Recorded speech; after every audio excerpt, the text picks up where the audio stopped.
Hello everyone, my name's Idiotic Synergy and a slightly different video for you because we are going to talk about the Archon, but not specifically the model.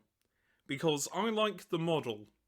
I really do, but I want to talk about why that guy, for those of you that don't know what that guy is the person that will make up rules for the unit, that will just lie and just cheat at the game for no reason, or will just use the meta and act like an asshole. And I want to make this video because I'm interested as to why the Archon seems to attract that guy players. And there is a simple reason for it, and it baffles me. It generally does baffle me why it does, because on paper it seems pretty powerful, and it is pretty powerful. But you give an Archon to a that guy player, the Archon suddenly becomes God. I'll show you what I mean just in a second, because the model itself looks really cool. Hell, I like the skin cloak. I like the fact there's a deformed face there, that's quite cool. The model itself looks brilliant, okay? I have nothing against the Archon itself, it's just that there is a definite link between the Archon and that guy players. I'll show you the rules just so you can understand where I'm coming from. So this is the rules for the Archon, right? And the Archon is pretty good. For 70 points he's pretty good. Movement 8, weapon skill, ballistic skill 2, strength, toughness 3, wounds 5, attacks 5, save over 4. And you get to choose what sort of poison weapons you want. Also, the blast pistol is quite good. And you're going to be in short range anyway because you're quite fast. So, what's the issue I have with the Archon? Well, it's Shadow Field. Now, I understand that this is a special ability, and my issue isn't with the model's rules, it's just that I swear to God this is the main thing that makes that guy players gravitate towards Dark Eldar. Because this model has a 2-up invulnerable save. This invulnerable saving throw is never re-rolled. The first time this invulnerable saving throw is failed, until the end of the battle, this ability has no effect. And I see this a lot, and I've played with a few Dark Eldar players. Most of them are fine. Most of them are fine, but unfortunately for me, I don't know if it's different for anyone else. I hope it is. But it seems like the only times I've encountered that guy players has been one Iron Warrior that claimed his Leviathan Dreadnought could fly. Fucking dickhead. And the other thing that I've encountered was a Dark Eldar player, or Dark Eldar players, because it seems to be the same that guy tactic of, oh, I have a 2-up invulnerable save, but they will ignore this entire bit of the rules where it's like, oh, you can't re-roll it, and you can't get it back. They seem to read has a 2-up invulnerable, and that's it. It's just tunnel vision. And I've played enough games where that just becomes miserable. It seriously does, especially once where I was playing against a Dark Eldar player, and he claimed that the invulnerable save could also save against mortal wounds, and I think, yeah, it was like mortal wounds as well, and he could re-roll any misses because he went, oh, it's the Overlord aura. The Overlord aura lets you re-roll hit rolls of 1. And that to me is just shit.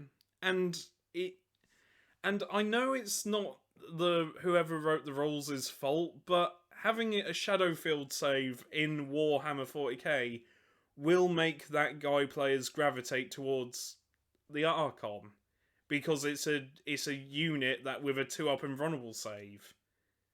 It's not broken, but it can be, and especially if you try and point out like, oh, you failed, oh, I get to re-roll. No, you don't. It gets to a point where fighting Dark Eldar isn't fun for anyone. And I do feel sorry for Dark Eldar players that use the Archon and generally just follow the rules with the Archon, because it's not their fault, and I know the Archon gets a bad rap. I mean, hell, I'm not a fan of the Archon just because of the 2-up invulnerable save, but it is a cool unit to have. It's a cool model, but it just seems to be something that guy players can just grab and bash people over the head with. It's if you're that guy and you're watching this, it's not fun. Like, ruining someone's day just because you want to win a fucking tabletop game is quite pathetic. Also, special shout out to the twat that decided to grab my Land Raider and throw it at my head. Yeah, I brought my Grey Knight. This was near Norwich while I played, and I was having a good time. I got my little Vindicare Assassin. The guy complained that wasn't, you know, a standard size because I had the old metal one that I repaired. And, you know, I was having fun. I shot his Archon with the Deadshot ability and everything. I killed his Archon. The guy freaked out, picked up the Land Raider, threw it at my head. After that, it's like, it's really sort of, I didn't really want to play Warhammer 40k after that, because if people are going to be that negative and that angry over a fucking tabletop game, what's the point in playing? I understand being in a negative mood, like if you're not feeling 100% or anything, that's fine. But if you're going to act like a giant overgrown toddler because I killed your Archon, ignoring the fact you've already won anyway, it's like you don't.